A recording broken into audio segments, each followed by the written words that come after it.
Hello viewers, வணக்கம். இன்றைக்கி பாரம்பரியமான அங்காய பொடி தான் அரைச்சிருக்கிறேன். வீட்டில் எப்படி பருப்பு பொடி, இட்லி பொடி முக்கியமோ அந்த மாதிரி சாதத்தில் போட்டு சாப்பிட இந்த அங்காய பொடி ரொம்ப ரொம்ப முக்கியம். இது வந்து சுட சாதத்தில் வந்து நெய்யோ நல்லெண்ணெய்யோ ஊற்றி நீங்கள் சாப்பிடலாம். ஹெல்த்துக்கு ரொம்ப நல்லது. குழந்தைங்கள்லேருந்து பெரியவங்க வரைக்கும் சாப்பிடலாம். ஆஃப்டர் ப்ரெக்னென்சி அவங்களும் குழந்தை பெற்றவங்களும் சாப்பிடலாங்க. ஹெல்த் பெனிஃபிட்ஸ் இதில் நிறையா இருக்குது. இதுக்கு தேவையான பொருட்கள்: சுண்டக்காய் வத்தல், மணத்தக்காளி வத்தல், வேப்பம் பூ பொடி இருக்குது. நீங்கள் ட்ரை பூ கிடச்சா எடுத்துக்கோங்க. கருப்பு எள்ளு 3 டேபிள் ஸ்பூன், துவரம்பருப்பு, கருப்பு உளுந்து, கடலைப்பருப்பு 1 டேபிள் ஸ்பூன் எடுத்திருக்கேன்.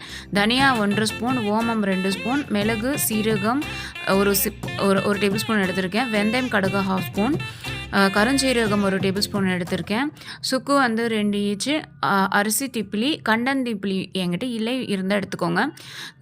பெருங்காயம், கட்டி பெருங்காயம் ஒரு பெரிய நெல்லிக்காய் சைஸு, மஞ்சள் 1 டேபிள் ஸ்பூன், கசகசா 1 டேபிள் ஸ்பூன், கொப்பரை தேங்காய் வந்து 1 கப் எடுத்திருக்கேன். 4 காஷ்மீரி சில்லி, 4 சாதா சில்லி, 1 டேபிள் ஸ்பூன் வந்து கல்லுப்புங்க. அதுக்கப்புறம் புளி வந்து ஒரு 2 நெல்லிக்காய், பெரிய நெல்லிக்காய் சைஸுக்கு எடுத்துக்கோங்க. நம்ம புளிப்பு வந்து என்கிட்ட வந்து மேங்கோ பவுடர் இருந்ததுனால இந்த பொடியெலாம் அரைச்சிட்டு அதையும் நான் சேர்த்துக்கிட்டேங்க.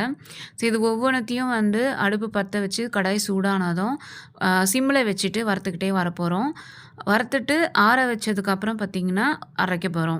இது வந்து ஒரு கைப்பொடி அளவுக்கு கருவேப்பிலையும், ஒரு கைப்பொடி அளவுக்கு முருங்கீரையும் நான் எடுத்திருக்கேன்.